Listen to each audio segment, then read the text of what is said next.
The message came at 0300 hours, Dominari Standard Time. It was sent to every inhabited world in the hegemony, every warship, every council chamber, every diplomatic station. Admiral Vreth Koss had composed it himself, as was tradition.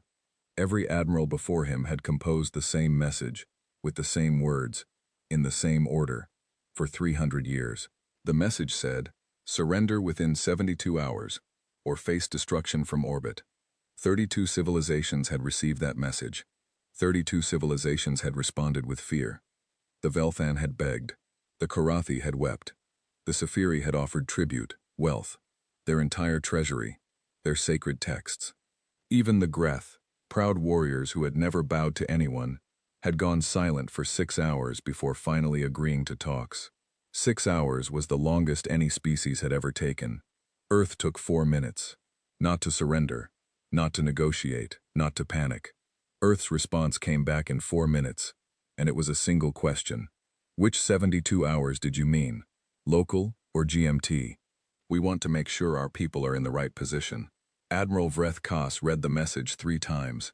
He handed it to his senior translator, Dren Val, who read it twice and then looked up with an expression that Vreth Koss had never seen on a Dominari face before. It was not confusion exactly. It was something closer to the look of a being who has just reached for a wall that was not there. "Run it through the system again," Vreth Koss said. Drenval ran it through the system again. The answer was the same. The admiral sat in his chair for a long time after that. Outside the viewport, the stars moved slowly as his flagship, the Eternal Throne, drifted in low orbit above a small moon. Below him was the jump point that would take his fleet to the Sol system, to Earth, to this species called humans that his intelligence division had been studying for 2 years. He had read the reports. He had read all of them 3 times each. The intelligence analysts were the finest in the hegemony, and they had compiled everything. Population numbers, military technology, political structure, energy output. He had studied all of it with the same careful attention he gave every new conquest. The reports were detailed. They were thorough. They were, in every technical sense, complete. But they had one section that was different from all the others. Every other species had a psychological profile at the end. A simple summary. Timid, warlike, hierarchical, emotional, easy to read, easy to predict. The human psychological profile had been written and rewritten 4 times. The final version was 2 pages long, and it ended with 3 words that Vreth Koss had never seen in any intelligence report in 40 years of service. File flagged. Unclassifiable. He had not thought much of it at the time. Some species were harder to read than others. That was normal. That was not a problem. The message still worked. The 72-hour ultimatum still worked. Fear was universal. Until now. The second message from Earth arrived 18 hours later. It was from someone named Yusra Okafor, who was listed in the diplomatic directory as Earth's senior delegate to outer systems. The message was polite. It was professional. It asked if the admiral would be willing to host a small diplomatic delegation aboard his flagship to discuss the situation.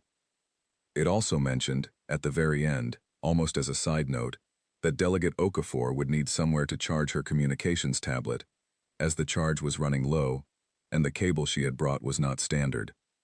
Vreth Koss approved the visit. He did not know why. He told himself it was because diplomatic process was important, because rushing to bombardment without at least one formal meeting was considered barbaric, even by Dominari standards.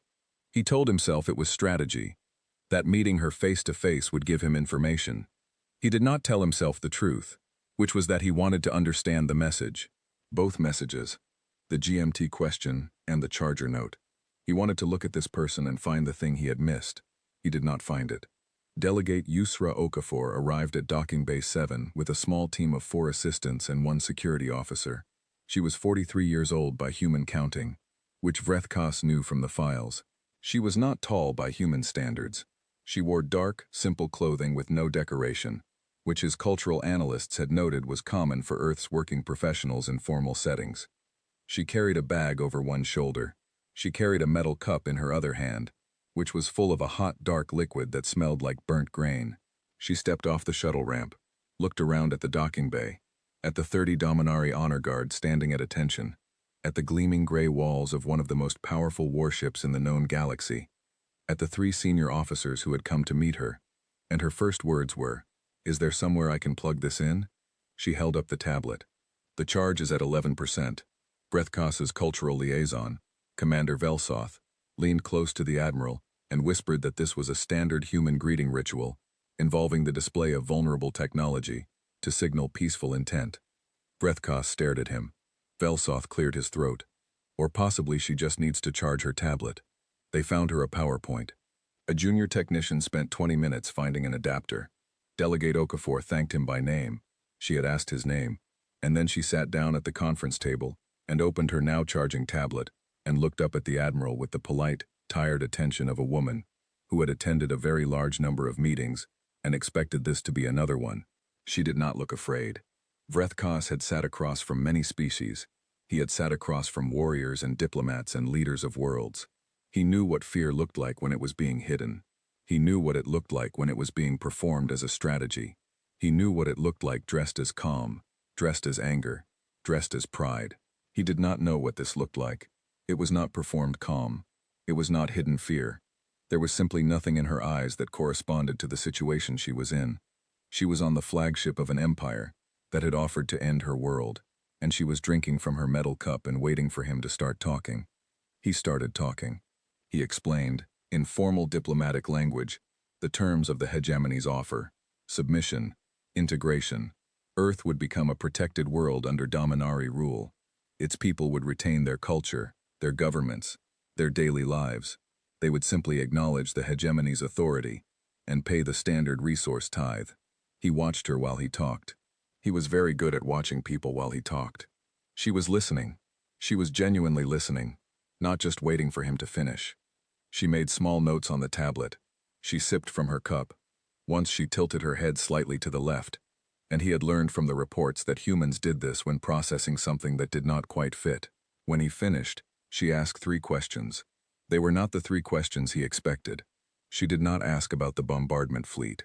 She did not ask about the timeline. She did not ask what would happen to Earth's military. She asked, how does the resource tithe work in practice? Who administers it? And is there a review process if a protected world believes the tithe is incorrectly calculated? Brethkos answered all 3 questions. He answered them honestly, because there was something about her attention that made evasion feel unproductive, which was a feeling he could not explain and did not like. She made more notes. She thanked him. She asked if they could continue tomorrow. As it was currently 2 in the morning on the time zone her body was used to, and she functioned poorly on low sleep. Then she picked up her tablet, now at 31% charge, she noted, and she left. That night, Admiral Brethkos wrote a report to the Hegemony Council. He rewrote it 4 times. The first version said, the human delegate showed no signs of fear. The second version said, the human delegate's behavior was consistent with a species that does not experience the situation as threatening. The third version said, something is wrong with these people, and I cannot identify what. The fourth version said, the human psychological profile requires updating. Recommend full review before proceeding. He sent the 4th version because it was the most professional. He deleted the 3rd version because it was the most true, and he did not know what to do with it. His intelligence chief, Director Savith, came to see him the next morning. She was the best intelligence officer in the fleet, possibly in the hegemony. She had been working on the human file for 2 years. She had 4 assistants and access to every piece of data they had collected on Earth, which was considerable. She sat down across from him and placed a new file on the table. There is something I should have flagged earlier, she said. I did not flag it because I thought it was an anomaly. I now believe it is not an anomaly. He waited. We have been studying human military history. We have records going back 4,000 years. In that time, humans have fought approximately 470 major conflicts. We define major as involving more than 100,000 combatants, or resulting in more than 10,000 deaths. He waited. 470 was a large number for 4,000 years. He had known it was large. It was in the reports. What I did not flag, she continued, is the pattern. Every species we have encountered has a ceiling, a point at which war becomes too costly, too damaging. They stop. They negotiate. They rebuild. The Velthan had 4 major wars in 6,000 years. The Chorathi had 12 in 3,000. Even the Greth, who are the most martial species we have catalogued, had 90 wars in 5,000 years. Humans had 470 in 4,000 years. She paused. And they never stopped voluntarily. Each war ended because one side was destroyed, or because both sides could not physically continue, not because they chose to stop. Vrethkos looked at the file. He did not pick it up. There is more, Saveth said. In the last 200 years, humans developed weapons capable of ending all life on their planet. They built those weapons. They pointed them at each other. They did not use them, not because they chose peace, because the mathematics of mutual destruction created a stalemate. They were willing to threaten annihilation. They were willing to hold that threat for decades. She was quiet for a moment. No other species we have encountered has been willing to do that, she said.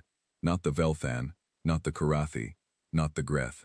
When a species develops extinction-level weapons, they use them, or they destroy them, or they are so afraid of them that the weapons themselves end the war. Humans held the threat open for over 60 years and kept building more of them. The Admiral looked out the viewport. The stars were still there. They always were. What does that mean for us? He asked. I don't know yet, Savith said. But I think the delegate's behavior yesterday is related.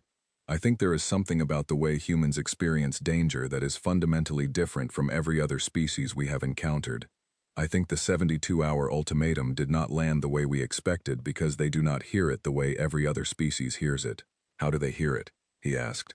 She was quiet for a long moment. Then she said, I think they hear it as a starting point. The second meeting with Delegate Okafor was scheduled for noon. She arrived exactly on time. Her tablet was at 94% charge.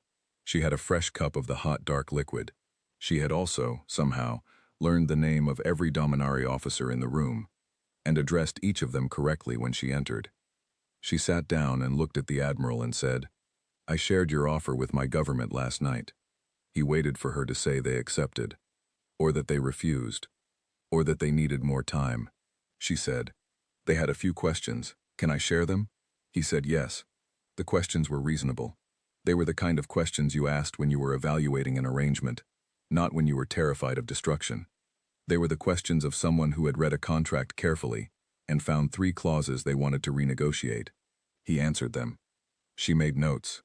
At the end of the meeting, she shook his hand, which he knew from the files was a human physical greeting ritual that also served as a kind of agreement seal. Her grip was firm. Her eyes, when they met his, were direct and clear and still entirely unreadable to him. She said, I'll be in touch. And she left. Vrethkos sat at the conference table after she was gone and looked at the door she had walked through. Commander Velsoth sat beside him. The room was quiet. After a long time, Velsoth said, She didn't ask about the bombardment fleet at all today. No, said the Admiral. Not once. No. Another silence. Sir, said Velsoth, what do you want me to put in the daily report? Vrethkos thought about it for a while. Outside, the stars drifted past the viewport the same way they always did. The fleet waited in orbit the same way it always did. Everything was exactly as it had been for 300 years of Dominari expansion. Except this. Put that contact was made, he said finally. Put that negotiations are ongoing. Put that the human delegate is cooperative and professional. He paused. Do not put, he said slowly, that I have been sitting here for 20 minutes trying to figure out what she is thinking, and I still have no idea. Leave that part out. Velsoth nodded and left the room. The Admiral stayed at the table a while longer. He pulled out Savith's file. He opened it and read it again, more carefully this time. He read about 470 wars. He read about extinction weapons, held at the ready for 60 years. He read about a species that had never, in 4,000 years of recorded history, chosen to stop fighting because they decided to. He closed the file. He sent one encrypted message to the Council that night. It was the shortest report he had ever sent in 40 years of service. It said, The humans are not afraid in a way I do not have a word for. Request additional time before proceeding. He waited for an answer. The Council replied in 6 hours. The answer was no. The timeline stood. Either Earth submitted, or the bombardment began. He read the reply. He set it down. He looked out at the stars for a long time. Then he called for Director Savith. Get me everything, he said. Every record, every battle, every war. Everything your team has on human military history and human military personnel. I want it all. I want it tonight. She looked at him. That is a very large file, Admiral, she said. I know, he said. She left to get it.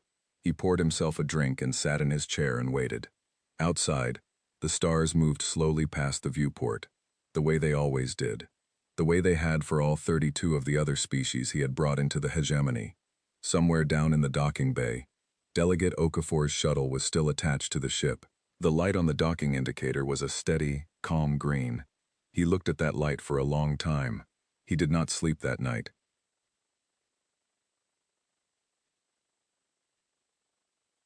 Part 2. What they sent. The human ships arrived on a Tuesday. Not that the Dominari knew what a Tuesday was. But later, when the records were being reviewed and the timeline was being assembled, a Dominari historian found the human logs and saw that the humans had noted the day clearly, Tuesday, as though it mattered, as though the day of the week had some bearing on what was about to happen. 17 ships came through the jump point. The Dominari sensor teams cataloged them in under 3 minutes. Light armored hulls, standard weapons arrays, nothing unusual. Drive signatures consistent with mid-range human military vessels. The largest ship was about half the size of the Eternal Throne. The smallest was barely larger than a Dominari courier vessel. The weapons analysts looked at the readouts. They compared the numbers to what they had. They relaxed. Commander Velsoth brought the analysis to Admiral Vreth Kas.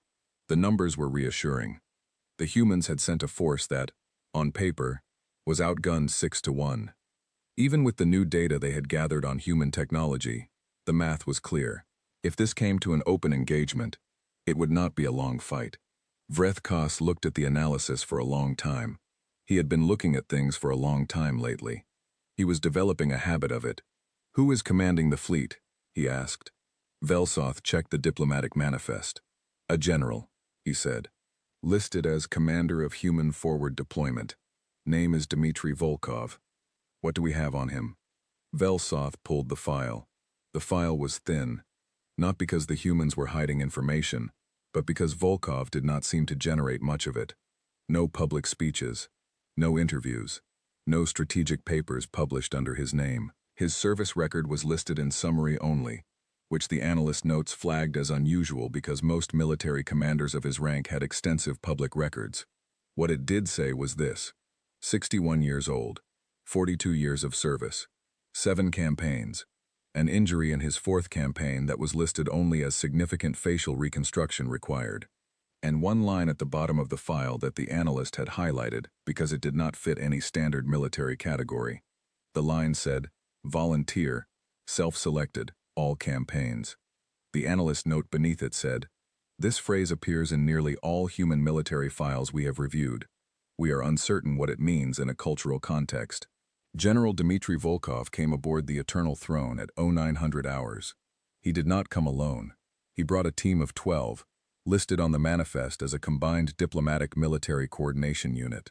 He came without ceremony. He walked off the shuttle ramp, looked around the docking bay, with calm gray eyes, and the first thing he did was hold out his right hand to Admiral Vreth Kas. The Admiral had been briefed on the handshake. He had practiced it. He reached out and took the general's hand. Volkov shook it for a long time, not aggressively, not with extra force, simply for a long time, looking at the Admiral with a small, steady smile that showed the left side of his face working more than the right. The right side of his face was the reconstructed side. It moved slightly differently than the left. The smile, for this reason, looked slightly different on each half, which created an effect that the Admiral could not quite interpret. He was still smiling when he released the Admiral's hand. Vreth Kas had sat across from warlords. He had sat across from conquerors. He had sat across from beings who carried violence in their bodies the way most beings carried blood. He did not know what he was sitting across from now. Dominari protocol called for a formal tour of the flagship before any military talks. It was a tradition. Show the enemy what they were facing. Let them understand the size of the machinery they were dealing with.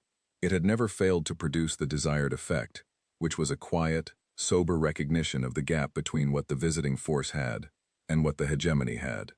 Vreth Kas led the tour himself, which was not traditional, but which he had decided on that morning without being entirely sure why. He showed Volkov the weapons bays. Volkov walked through them slowly and looked at everything with the same steady attention he had given the handshake. He asked precise, technical questions. He listened to the answers. He made no comment. He showed him the troop carriers. Capacity for 40,000 soldiers per ship, 12 ships in this fleet. Volkov did the math in his head, because he did not write it down, and nodded once. He showed him the command center, the displays, the strategic mapping systems, the communication arrays that could reach every Dominari world in 3 seconds. Volkov stood in the center of the command room and looked at all of it. He had a metal canteen in his hand that he had carried the entire tour. He drank from it occasionally. It was dented on one side, a deep dent, roughly triangular, that looked like it had been made by something hard and heavy. He did not explain it, and no one asked. At the end of the tour, standing in front of the main strategic display showing the full extent of the Dominari fleet in this system, Volkov asked one question. He said, "Where do your soldiers sleep?" Vrethkos blinked. He had not expected that question. They were shown the barracks. Clean, efficient, individual bunks, separated by rank, privacy partitions. Quiet. Volkov looked at the barracks for a long time. Then he said, almost to himself, "We used to sleep in trenches. Some of us still dream in them." He tapped the dented canteen once with his knuckle. He did not explain. He moved on. The tour continued. The Dominari observer assigned to shadow the human delegation was a junior intelligence officer named Karath Din. He was 26 years old and had joined the intelligence division because he was good at reading people. He was, his supervisors had noted, unusually good at it. He could identify emotional states, power dynamics, hidden agendas, and submerged tensions in a room within minutes of entering it. He had never failed to get a read on a subject.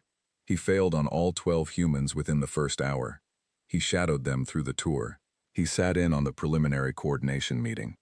He watched them eat in the officers' mess, which they did with the relaxed familiarity of people who had eaten in many different places and adjusted easily to all of them. He noted their behavior, their speech patterns, their body language. His report that evening was, by his own standards, a failure. He had clear observations. He could not interpret them. He wrote, "The 3 individuals I focused on for this assessment are as follows. The first is listed as Corporal Amara Singh, weapons specialist. She is 28 years old. She carries her primary weapon, a long-range rifle the humans call a marksman's rifle, at all times.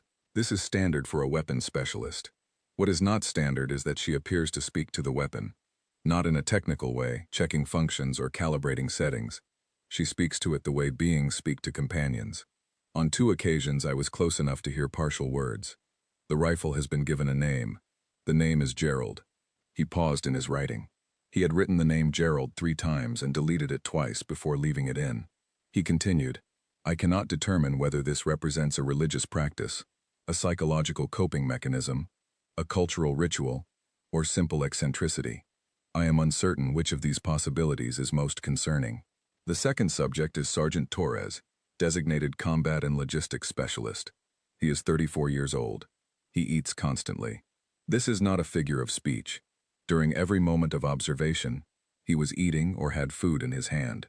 During the strategic tour, during the preliminary meeting, during the corridor walks between locations. He stood in front of the Dominari weapons array, the array capable of sterilizing a continent, for approximately 90 seconds, looking at it carefully. Then he ate a small flat biscuit from his pocket, said the word and moved on. He said it the way someone says when they have just seen something mildly interesting, not something alarming, not something impressive, mildly interesting. The third subject is Lieutenant Yenna Park, Tactical Analysis and Field Command. She is 31 years old. At every available moment she is reading. Physical books. She carries at least 4 with her, and reads them in any moment that is not occupied by active duty. During the strategic tour she read during the transit periods between rooms. During the preliminary meeting she read until called upon to speak, at which point she answered with precision and clarity, and then returned to reading. She is reading in a war zone staging area, Karath Din wrote, in front of an empire that has threatened to destroy her world. She is reading. He set down his writing tool. He picked it up again.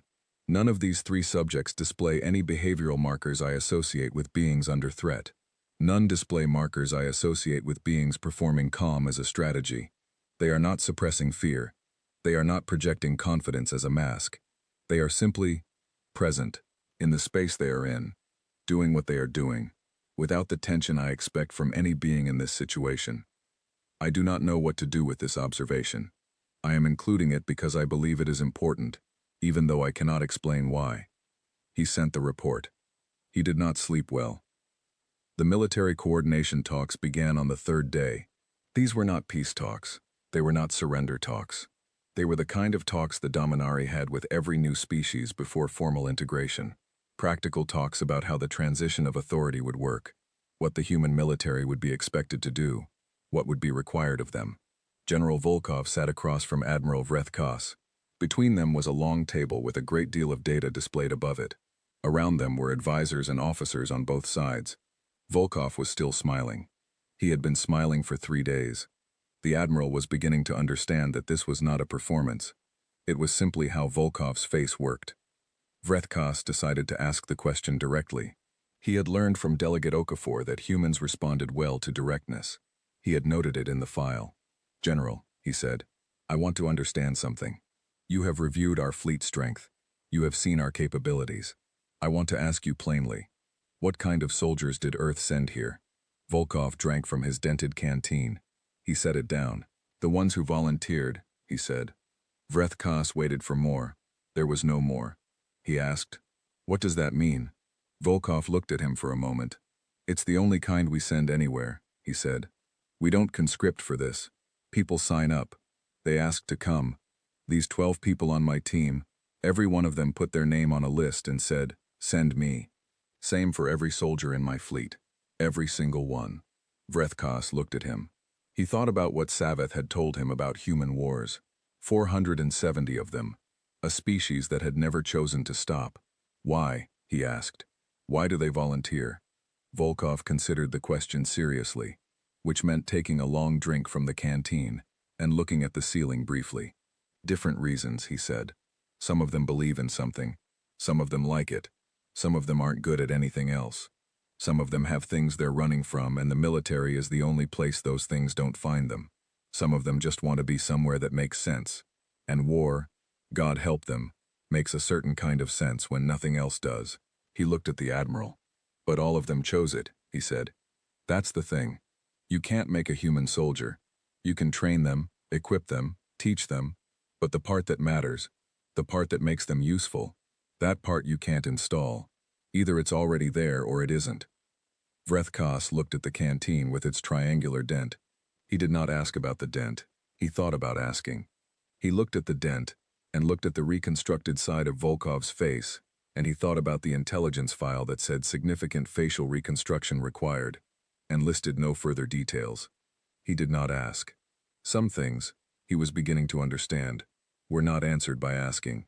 That night, Commander Sulveth, the Dominari Ground Forces commander, came to the Admiral's office. Sulveth was not a man given to unnecessary visits. He had been in the military for 38 years. He had fought in 9 campaigns. He was the best ground commander the hegemony had.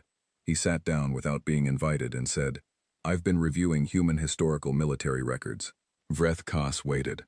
"All night," Sulveth said. "I've been reviewing them all night. What did you find?" Sulveth was quiet for a long moment.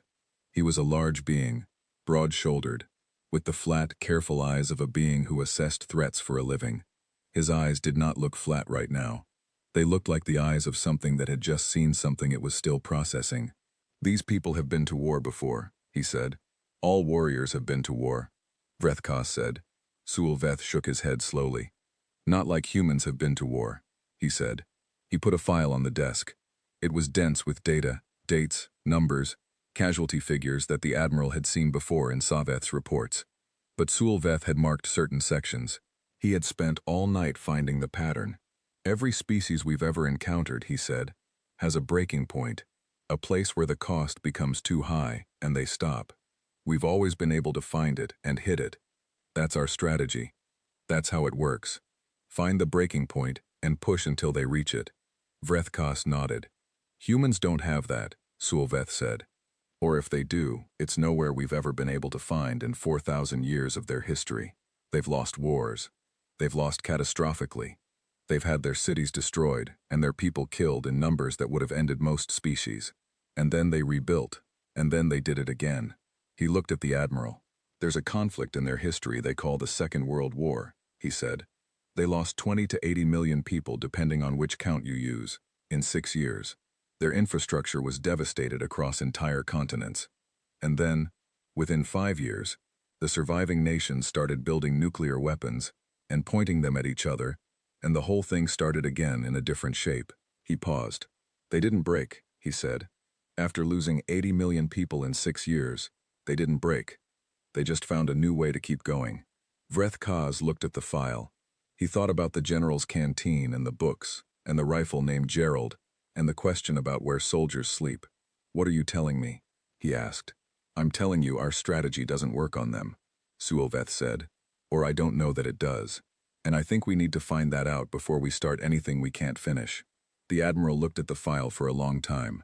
I'll request more time from the council, he said. Suolveth nodded. He stood up. He walked to the door. At the door he stopped. He said, without turning around, the corporal, the one who talks to her rifle. What about her? I looked up her service record, Suolveth said. 3 campaigns. Longest confirmed engagement distance in human military history. She holds the record. She's broken it 4 times. He was quiet. The rifle's name is Gerald, he said. Apparently it has always been Gerald, even when it was a different rifle.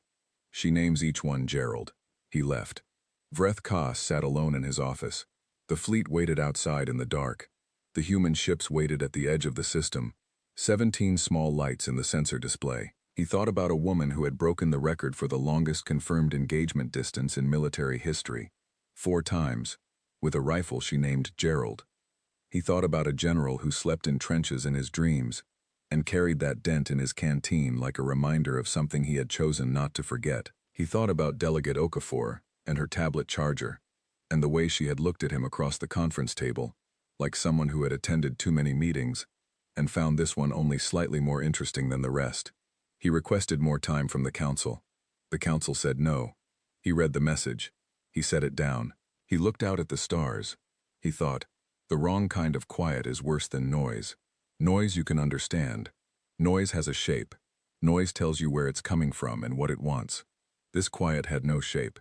It was the quiet of something that had already decided and was simply waiting for you to catch up. He did not know what it had decided. He was, for the first time in 40 years of service, afraid to find out. Part 3. The First Engagement. The order came down on a Thursday morning. The council had reviewed the admiral's second request for more time. They had reviewed Director Saveth's updated intelligence file. They had reviewed Commander Suolveth's analysis of human military history. They had read all of it carefully, which Vreth Kaz knew because the senior council member's reply was 6 paragraphs long instead of the usual 2. The council had read everything. Then they said, proceed with the probe. A probe attack was not a full assault. It was not a declaration of open war. It was a controlled test, a standard Dominari technique for measuring how a new opponent responded under pressure. You hit them in one place, hard, with overwhelming local force. You watched how they reacted. You measured the response time, the decision-making, the morale under fire. Then you used that data to plan the real campaign. The probe had worked 32 times, 32 different species. Not one had responded in a way that changed the plan. The probe against Earth's forward position was set for 0600 hours. 3 Dominari assault units, approximately 9,000 soldiers, supported by 12 tactical warships, targeting the human staging ground on the second moon of a gas giant they called Kepler 3c. The human position there was moderate, defensible but not formidable. It was a sensible target. Suolveth designed the attack. He designed it by the book because the book was what worked. Overwhelming local force, strike at the edges, cut off retreat, offer surrender at the moment of maximum pressure. It had always worked. He designed it correctly. He executed it correctly. It did not work. Corporal Amara Singh was already in position when the Dominari assault began. She had been in position for 4 hours. This was not because she had intelligence about the timing of the attack. The humans had tactical sensors the same as anyone, and they were good sensors, but the Dominari had taken precautions against early detection. The truth was simpler. Singh had looked at the terrain the day before and found a ridge that she liked, and she had gone to it at 0200 hours and set up Gerald and waited. When the attack came, she was already looking at the right place. Later, the Dominari sensor analysis would show her first shot at 0600 hours and 4 seconds. The attack order had gone out at 0600 hours and 0 seconds. 4 seconds after the order, before the Dominari ground units had fully deployed, before the tactical warships had reached optimal firing position, before the standard attack procedure had completed its first phase, Corporal Singh had already put Gerald to work. The Dominari weapons analyst would spend 3 days trying to explain this away as instrument error. It was not instrument error. The human response time was 11 seconds. The Dominari planning model had assumed 40. 40 seconds was the standard figure for a military force of this size responding to a surprise engagement. It was based on data from 32 civilizations. It was a reliable number. 11 seconds broke everything. Not because 11 seconds was impossibly fast. It was fast, but not physically impossible. It was that 11 seconds meant the humans had not needed the time that every other species had needed. Every other species needed time to understand what was happening, to move through the shock of engagement, to reach the decision-making state where orders could be followed and weapons could be fired. 11 seconds meant the humans had already been in that state. Sulveth watched the engagement on the tactical display from the command ship. He watched the numbers change in ways that did not match the projections. His 3 assault units were executing the probe correctly. The human position was responding correctly, in the sense that they were responding. They were not frozen, not collapsing, not making the chaotic and desperate moves of a force taken by surprise. They were moving with the settled efficiency of people who had been waiting. One of his unit commanders broke calm silence.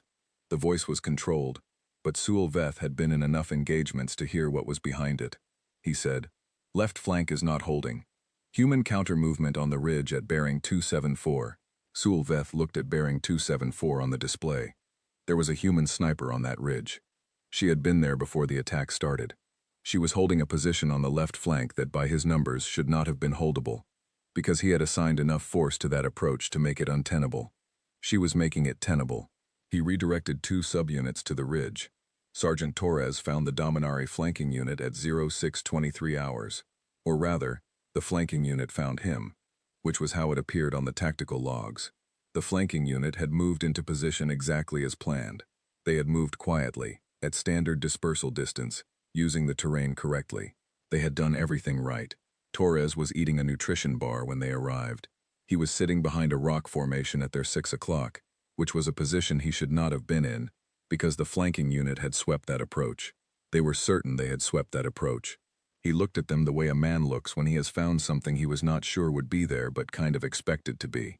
He said something in a language that the flanking unit's translator identified as Spanish.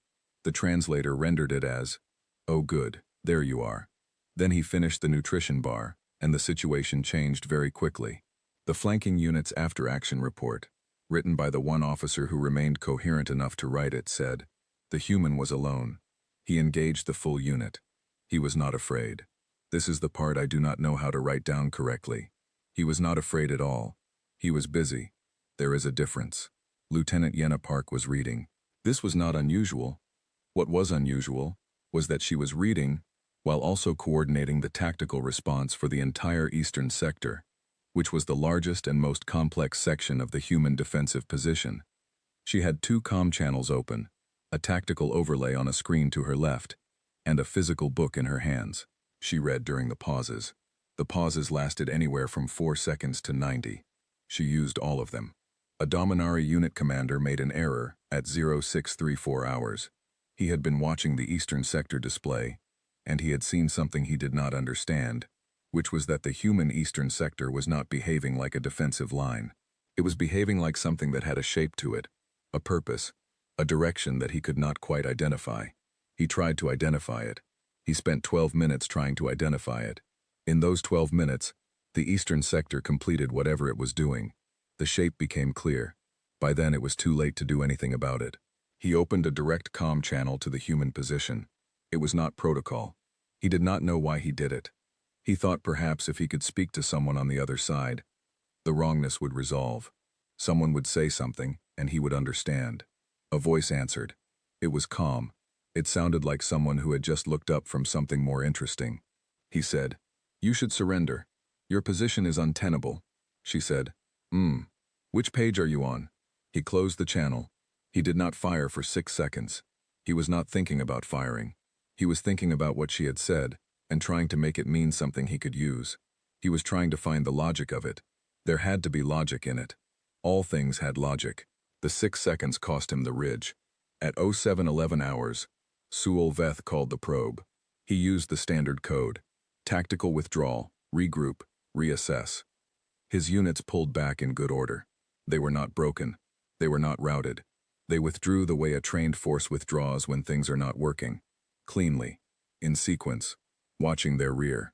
The probe had failed. Not catastrophically. The Dominari had suffered casualties, but not devastating ones. The human position had held, but not without cost.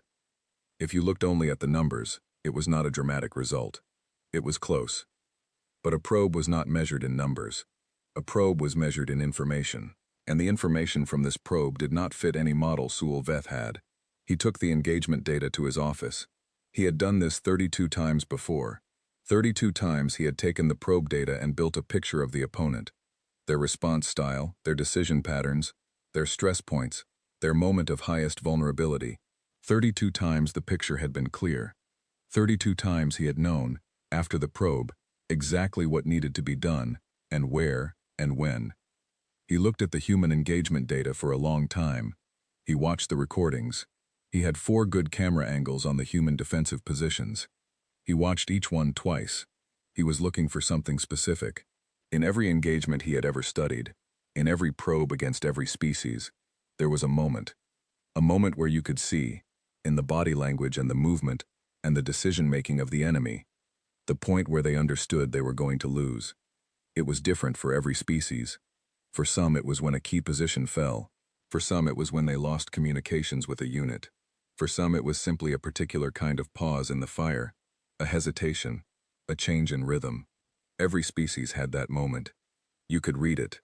You could use it. He watched the human recordings twice through. Then he watched specific sections 3 times each. He did not find the moment. Not because the humans were winning. They were not winning. The probe had been designed to put them under real pressure, and it had done that. There were positions they had nearly lost. There were moments of clear difficulty, moments where the situation was bad and they were under strain. He could see the strain. He could see them working hard. He could see the moments of difficulty and how they moved, and what choices they made. He could not see the moment where they understood they were going to lose, because that moment never came. Director Savith came to his office at 1300 hours. She had been reviewing the engagement data too. She set her own analysis on his desk alongside his. They compared notes. The comparison took a long time because there was a great deal to compare, and none of it was pointing in a comfortable direction. Finally, Savith said, "The sniper. She was on that ridge for 4 hours before the engagement started." "I know," Sewell Veth said. "How did she know to be there?" He had been thinking about this. "She looked at the terrain," he said. "She found a ridge she liked and she went there and waited. But she chose the right ridge," Savith said. "Out of all the terrain options available, she was on the only ridge that gave her the angles she used." "Yes," Sewell Veth said. "She just saw it," Savith said. "She looked at the ground and she saw it." "Yes." They were quiet for a moment. "The one in the eastern sector," Savith said. "The one who was reading." "Park." "Yes." "She was coordinating 60 soldiers across 4 positions while reading a book." "Yes." "And the one in the middle?" "Torres." "He was eating," Sewell Veth said. "He was eating a nutrition bar when they found him. He finished it before he engaged." "He finished it?" "Yes." Savith sat back. She looked at the ceiling of Sewell Veth's office for a moment. Then she said, "I have been building a psychological model for this species for 2 years. I have revised it 11 times.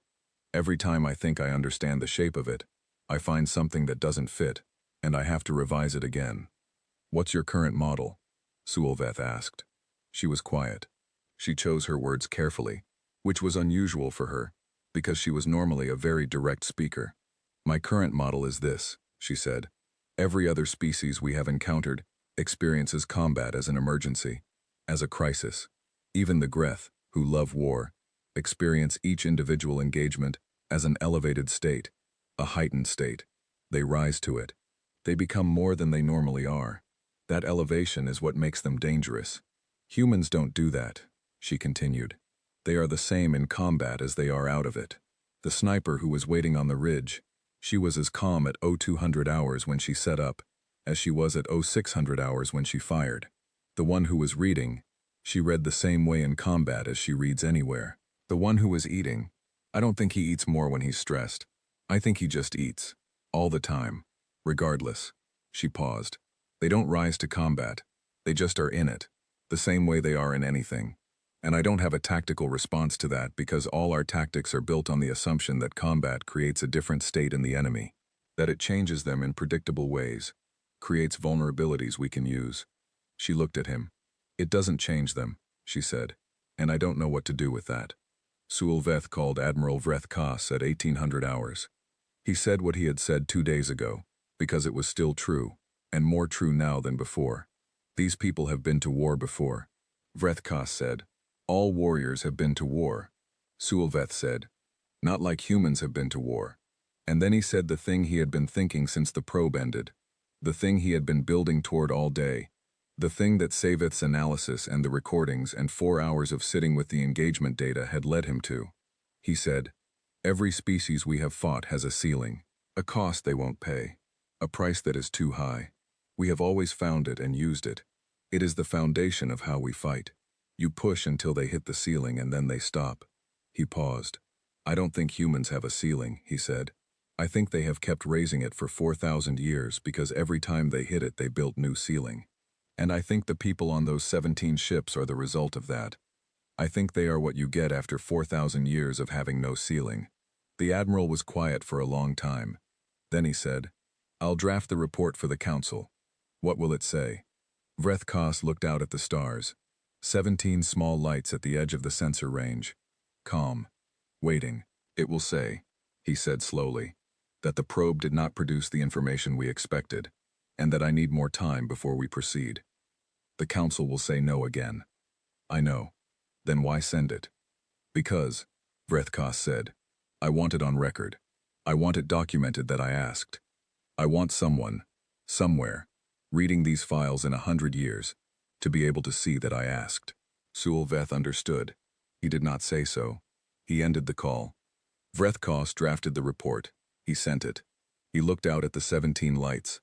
In the human ship, he knew, General Volkov was probably drinking from his dented canteen. Corporal Singh was probably talking to Gerald. Sergeant Torres was probably eating. Lieutenant Park was probably reading. He thought about the Dominari unit commander who had opened the comm channel and asked Park to surrender, and she had asked him which page he was on. He had been reviewing that moment all day. Not the tactical result of it, the 6 seconds of hesitation, the loss of the ridge. He had been reviewing the words themselves. Which page are you on? It was not a threat. It was not a defiance. It was not a performance of courage. It was a real question. She had genuinely, in that moment, wanted to know which page he was on. He closed his eyes.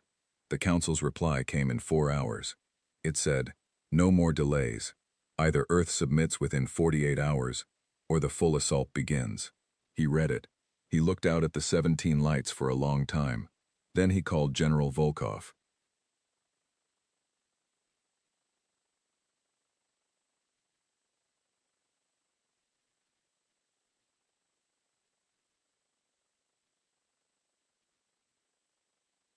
Part 4.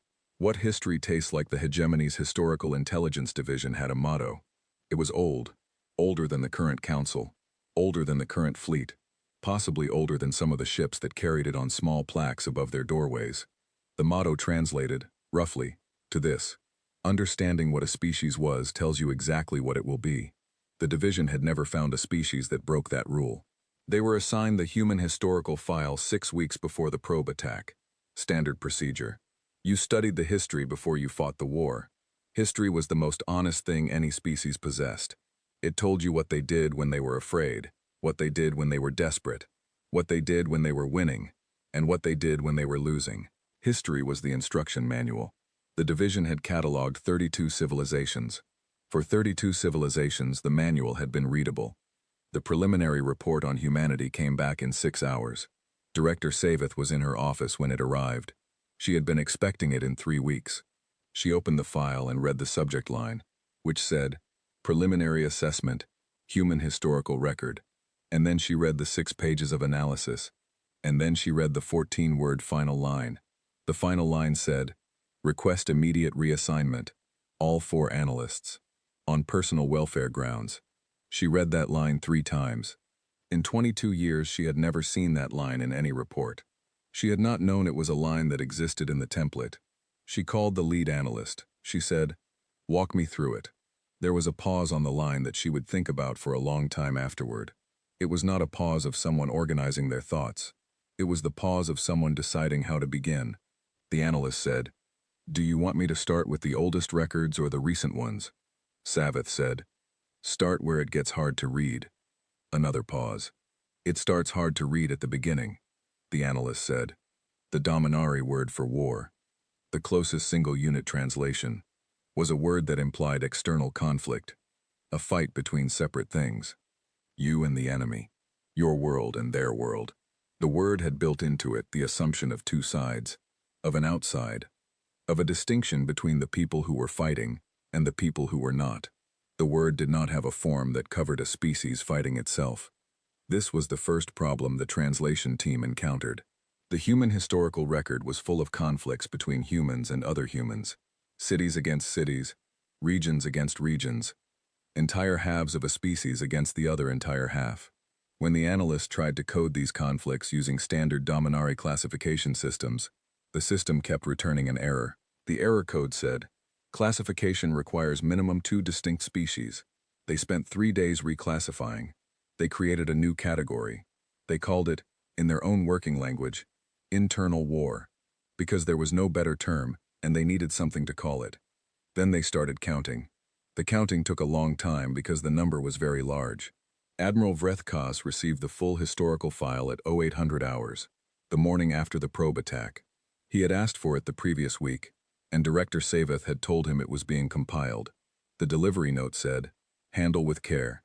Recommend reading in sections rather than all at once. Note attached from the analysis team. The note said, In full, the hardest part is not the violence. We have catalogued violent species before. The hardest part is what comes after the violence. Study that part carefully. That is what they are. He read the file in his office with the door closed. He read for 6 hours. He stopped twice. Not because he needed a break from reading, but because he needed a few minutes to sit quietly with what he had read before he could continue.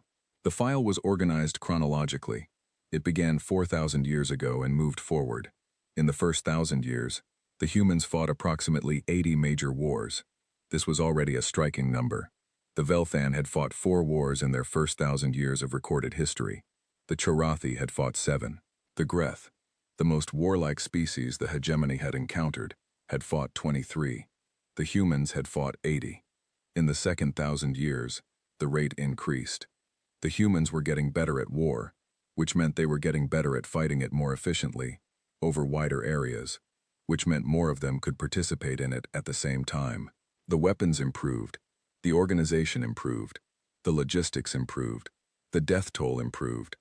Vrethkos read through the second 1,000 years carefully. He read about a conflict called the Mongol conquests, which had resulted in the deaths of approximately 40 million people and the collapse of multiple civilizations. He read about a period called the Black Death, which was not a war but which the analysts had flagged because the human response to losing a third of their population was to immediately resume the wars that had been briefly paused. He read about the 100 Years' War. He read that number 4 times. He had his translator confirm it. 100 years. A single continuous conflict in some form, for 100 years. He thought about the Velthan. Their longest war had been 11 years, and it had left them so damaged they had not fought again for 2 centuries. 100 years. The third 1,000 years was the section the analysts had warned him about. He understood why within the first 20 pages, the humans had, by this point in their history, developed weapons capable of destroying entire cities in a single moment. They had developed these weapons by studying the structure of matter itself, by breaking things apart at levels too small to see, and using the energy that came out. The first of these weapons had been used in a conflict called the Second World War. The Second World War. The analysts had flagged the naming convention. Second. This was the Second World War. The First World War had been 21 years earlier. Vrethkos set down the file. He looked at the wall. He picked it up again.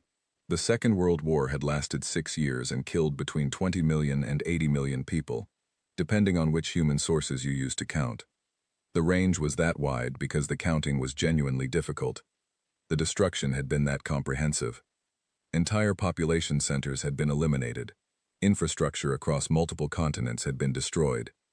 The war ended.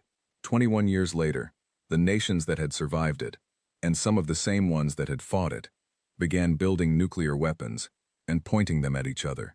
The analysts had included a note here. The note said, "We spent 2 days trying to understand this. Our initial interpretation was that this was a continuation of the original conflict under a different structure, but it is not that. The nations that built these weapons in this period included former enemies who were now aligned, and former allies who were now opponents. The conflict had restructured itself. Humans lost 80 million people and then reorganized and continued.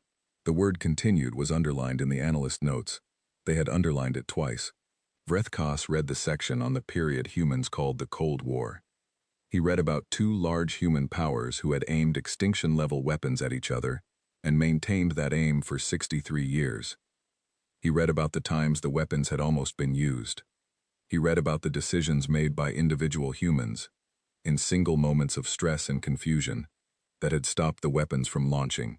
He read about one human in particular, a man who had received a signal telling him that enemy weapons were incoming.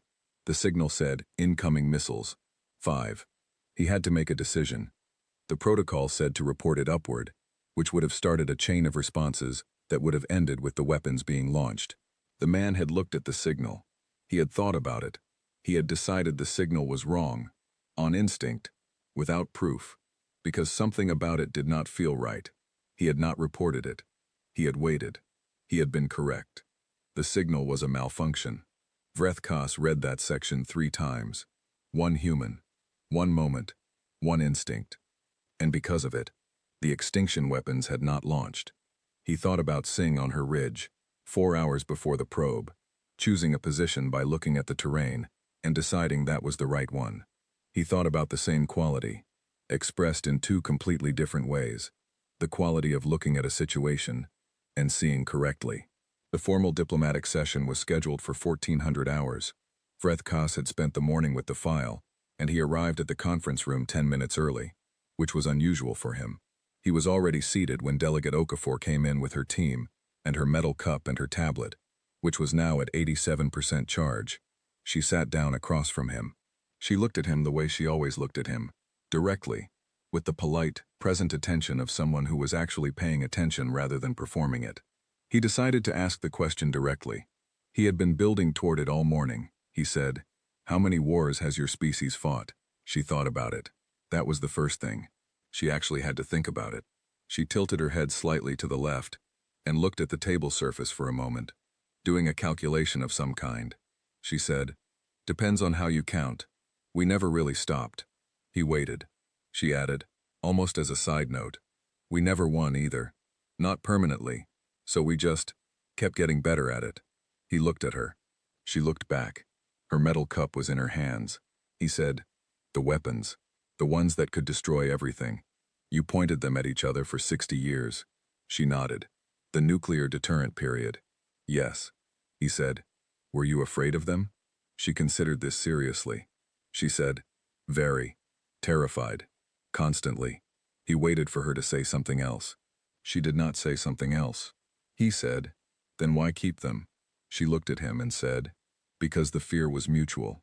And mutual fear is the closest thing we ever found to safety." She said it the way you say something that is true, and has always been true, and you stopped being surprised by the truth of it a long time ago. He looked at his hands on the table. They were very still. He was working to keep them that way. He said, "My intelligence division has been studying your history. They requested reassignment after writing the preliminary report. She raised her eyebrows slightly. She said, "That's fair." He said, "There is a conflict you call the 100 Years' War." "Yes," she said. He said, 100 years. She said, "Give or take. The exact dates are disputed." He looked at her. She looked back. There was something in her expression that he could not read, which was usual, but which was slightly different than usual, in a way he could not define. It was not sadness exactly. It was not pride. It was something that existed beyond both of those things. A familiarity, as though she was looking at something she had known so long it had stopped surprising her. He said, "How did it end?" She said, "One side lost. Then there were other wars." He said, "And your species kept going. After all of that. After the 100 years and the 80 million dead and the extinction weapons, your species kept going." She looked at him. She said, "That's what we do. Not proudly, not as a statement of strength, simply as a fact. The way you state a fact about weather or arithmetic." He looked at her for a long time. Then he said, "I have to be honest with you, Delegate. I have been doing this for 40 years. I have brought 32 civilizations into the hegemony. I have sent the same message every time. Surrender or face destruction from orbit. And every time, eventually, they surrendered." She nodded, waiting. He said, "I do not know if that message means the same thing to your species that it has meant to every other species I have sent it to." She was quiet for a moment. Then she said, "It means the same thing. We understand it perfectly well." She picked up her metal cup, drank from it, set it down. She said, "The question is whether it changes anything. And for us, historically, it doesn't change much. We've had our cities destroyed before. We've had everything that could be taken. And then we rebuilt and we continued. That's not bravery. That's not stubbornness. It's just pattern. It's just what happens." She looked at him clearly. "So when you ask if we're afraid, yes. When you ask if that fear will make us surrender, I honestly don't know. That's not a negotiating position. That's a genuine answer. I don't know if we're capable of it the way you mean it." He sat with that for a long time. Then he said, "What do you want, Delegate? Not your government. You. What do you want from this?" She thought about it. She said, "I want to go home. I want to drink coffee that doesn't taste like recycled water. I want this to be over in a way that doesn't require anyone to die." She paused. "But I want it in that order," she said. "Home first. Coffee second. Nobody dying third. And if the order changes, I'll tell you." He almost smiled. He caught himself and did not, because he was the admiral of the hegemony's first fleet. And smiling at an enemy diplomat in a formal session was not protocol. He said, "I'll do what I can from my end." She said, "I know you will. I've been watching you do it." That night Sul Veth sat in his office and read. He had been given the historical file too, and he read it with the specific attention of a man who spent his life studying how things fought. He read until very late. He read about the Mongols and the Romans and the 2 world wars and the Cold War, and everything in between and after. He read about humans fighting each other and humans fighting disease, and humans fighting weather, and humans fighting the limitations of their own technology, and the limitations of their own bodies. He did not request reassignment. He wrote a note instead. A short one. A memo to Director Savith, because she was the one who would understand it best. The note said, "Every species we have studied has a history of war that functions as a wound, something that happened to them, something they carry. You can see it in how they respond to threat, the flinch, the memory, the pattern of the old pain. Human history is not a wound. It is more like a callus. The same place, hurt so many times that it stopped registering as pain and started registering as texture, as surface, as part of how they feel the world. I do not know how you fight something that experiences our weapons the way a hand experiences a familiar roughness." He sent the note. He looked at the wall of his office for a while. Then he picked up the file again and kept reading, because he was a man who believed that understanding was always possible if you looked carefully enough and long enough. He was beginning to wonder if he was wrong. Part 5. What winning costs. The Hegemony Council met in full session for the first time in 11 years. Full session meant all 14 council members in the same room at the same time, which was rare because it was logistically complicated, and also because it signaled to everyone watching, and there were always people watching. that something had happened that required all 14 of them together. The last time had been after the Velthan expansion attempt, 30 years ago. Before that, it had been a governance crisis. Before that, a plague. Now it was this. Director Savith presented her findings in person. She had been asked to attend the session, and she had prepared for 3 days. She brought the full file. She brought the probe analysis. She brought the historical record summary. She brought her own conclusions, which she had written and rewritten 5 times.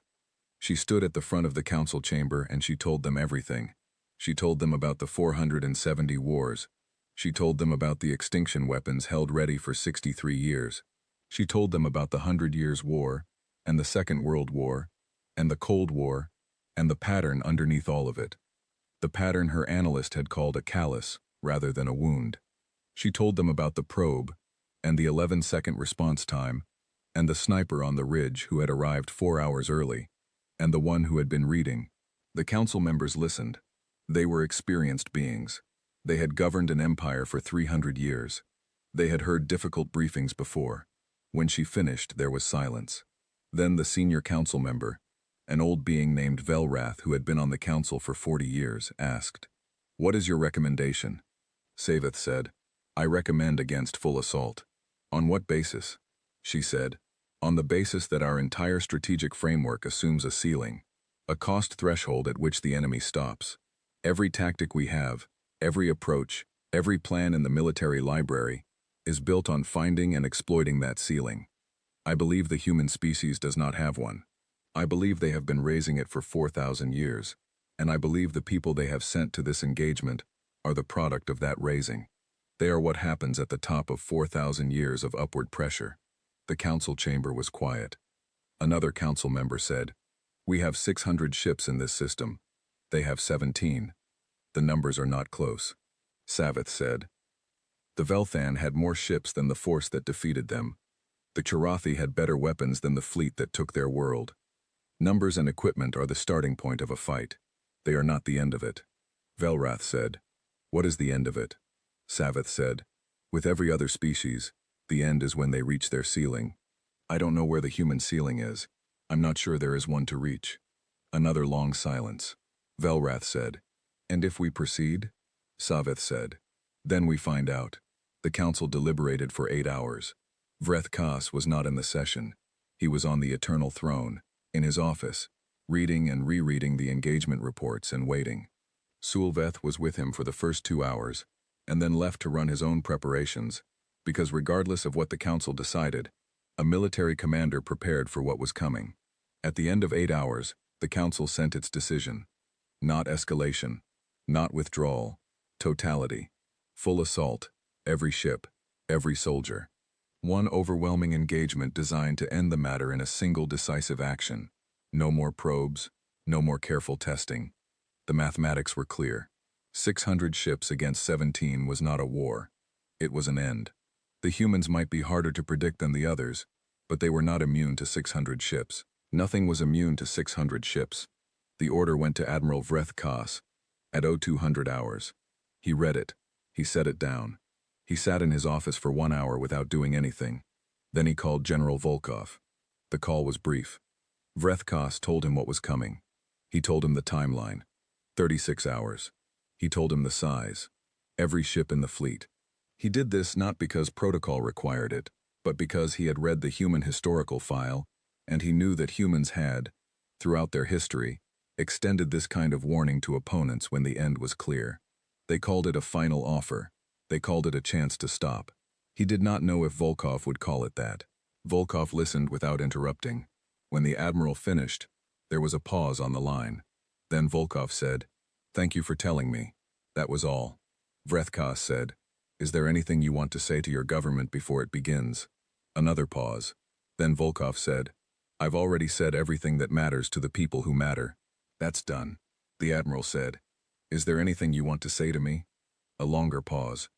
Volkov said, "I've been doing this for 42 years. Different places, different enemies, different reasons. And I've noticed something. Most people, when they're about to do something they can't take back, start looking for a way out of it. Start hoping something will change. Start finding reasons why it doesn't have to happen." He paused. "You're not doing that," he said, "and I respect that." I wanted to say it. Vrethkos did not know what to say. He said, "I'll see you on the other side of this." Volkov said, "Yes, you will." The call ended. Vrethkos looked at the dark screen for a long time. Then he called his fleet to full readiness and went to the command center and began. The assault started at 0600 hours, 612 ships, 47,000 soldiers, the full weight of an empire that had never lost a war in 300 years. On the display screens in the Dominari command center, it looked the way it was supposed to look, overwhelming, decisive, a wave of force large enough that the mathematics of it should have ended things before they truly began. General Volkov watched it coming on his own display. He was drinking from his dented canteen. He watched the numbers populate across the screen. Ships, vectors, arrival times, weapons signatures. He watched all of it for a long moment. "There it is," he said. He said it the way you say something when you have been expecting it for a long time and it has finally arrived. Not alarmed, not afraid. The way you say it when you see weather you predicted. He put down the canteen and started giving orders. Singh was already on the ridge. She had found a different ridge this time, better than the last one, with angles on 3 approach vectors and a rock formation behind her that absorbed sound. She had been there since midnight. Gerald was set up and calibrated, and she had been talking to him in the easy, comfortable way she talked to Gerald when things were quiet and she was thinking. She talked to Gerald about home, about her mother's cooking, about a dog she had once had whose name was also Gerald, which was where the naming tradition had started, though she didn't tell many people that because it sounded less serious than she wanted to sound. She talked about what she was going to do when this was over, which was something she always did before an engagement, not because she was sure she would get to do it, but because it kept the future real, made it something to aim at. When the assault began, she stopped talking and started working. She worked for 4 hours without stopping. Gerald worked with her. Later, when the records were compiled, the engagement analyst noted that Corporal Singh's position accounted for a disproportionate share of the Dominari left flank's difficulty in the first 3 hours of the assault. The note in the record said, "Single position held against 12-to-1 odds for 4 hours. Recommend review for commendation." The note did not mention Gerald. Torres made a friend. This was, in the middle of a full-scale assault, possibly the strangest thing anyone on either side did that day, and on a day full of strange things, it stood out. What happened was this. A Dominari soldier became separated from his unit in the confusion of the second hour of the assault. He found himself alone in a corridor of a human outpost, unsure of where his unit was, and he came around a corner and found Torres sitting against a wall, eating dried fruit from a pouch. The two of them looked at each other. Torres offered him a piece of dried fruit. He held it out and raised his eyebrows, which the Dominari soldier would later describe as the universal facial expression for, "Do you want some of this?" The Dominari soldier took the piece of dried fruit. He was not sure why. Later he would try to explain it and not be able to. He was in the middle of a battle. The enemy had offered him food. He had taken it. They sat in the corridor for 11 minutes while the battle moved around them in the rooms on either side. Torres shared the rest of the dried fruit. He said things in his language that the soldier could not understand, but the tone was easy and companionable, the tone of someone killing time. After 11 minutes, a squad from Torres's unit came through the corridor, and Torres stood up and rejoined them, and a squad from the Dominari unit came from the other direction and collected the soldier. Before he went, Torres clapped him on the shoulder. The soldier did not know what to do with that either. He thought about it for the rest of the battle. He thought about it for a long time after. Lieutenant Park's sector was the hardest fight of the day. The Dominari had concentrated force on the eastern approach, because Sulveth had identified it as the most structurally important position. Take the eastern command point, and the entire human defensive network would have to reorganize, which would create the kind of confusion he could exploit. He was correct about the structural importance. He was not correct about what would happen when he sent force against it. Park's sector held. It held through the first wave, and the second wave, and the third wave. It bent several times, to the point where the tactical display showed it classified as compromised, which was 1 level below collapse. It went compromised 3 times. 3 times it came back. Park herself was cut off at one point, for approximately 47 minutes, when communications went down in a section of the Eastern Command bunker and she was separated from her coordination network. 47 minutes. During the heaviest assault of the day, with the largest concentration of Dominari force in the engagement, her sector ran without central coordination for 47 minutes. When communications came back, the sector was still holding. Someone asked her later what she had done during those 47 minutes. She said she had assessed the situation as best she could with what she had, and trusted the people in her sector to make good decisions without her input, because they were trained and experienced and did not need her to function. She also said she had read about 40 pages. The book, she said, was very good. She recommended it. At 1400 hours, Admiral Vreth Koss watched the tactical display and tried to find the moment. He had been trying to find it since the assault began. The moment. The point where the human response changed shape, where the pressure reached the ceiling and something broke. He watched the display, and he watched the numbers, and he watched the engagement recordings on the secondary screens. At 1400 hours, 8 hours into the assault, his fleet was advancing, but it was not advancing the way 600 ships advancing on 17 should advance. It was moving through the human positions the way water moves through sand. Not stopped, but slowing, spreading, losing coherence. The human positions were not falling the way positions should fall when you hit them with overwhelming force. They were bending, and then they were coming back. He thought about what Savath had said. They don't rise to combat. They just are in it, the same way they are in anything. He watched his fleet. He watched the engagement numbers. He watched the human positions on the display, bending and returning, bending and returning. He thought about the callus. The same place hurt so many times that it stopped registering as pain. At 1800 hours, he made the call to Sulveth. He said, "Assessment." Sulveth said, "We're winning on numbers. We're losing on everything else." "What does that mean?" Sulveth said, "It means every position we take costs more than it should. It means every time we break through, the breakthrough doesn't do what it should do. It means the human positions are behaving like they know they're going to lose particular points, and they've already planned for that, and it doesn't slow them down the way losing a position should slow someone down." He paused. "I've been waiting for them to lose cohesion," he said. "When a force is under this much pressure, they lose cohesion. Their command structure fragments. Their units stop communicating properly. Their response time degrades. That's the physics of it. That's what happens. And it's not happening." Vreth Koss looked at the display. "Not at all?" he said. "Their response time has increased by 4%, Sulveth said, after 12 hours of full assault.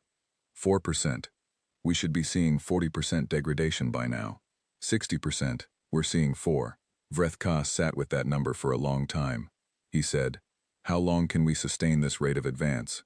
Sulveth said, "We can sustain it indefinitely. But at this rate, I calculate achieving a decisive result in 19 days, maybe 25. Vreth Koss said, "And the humans?" Another pause. "Longer this time.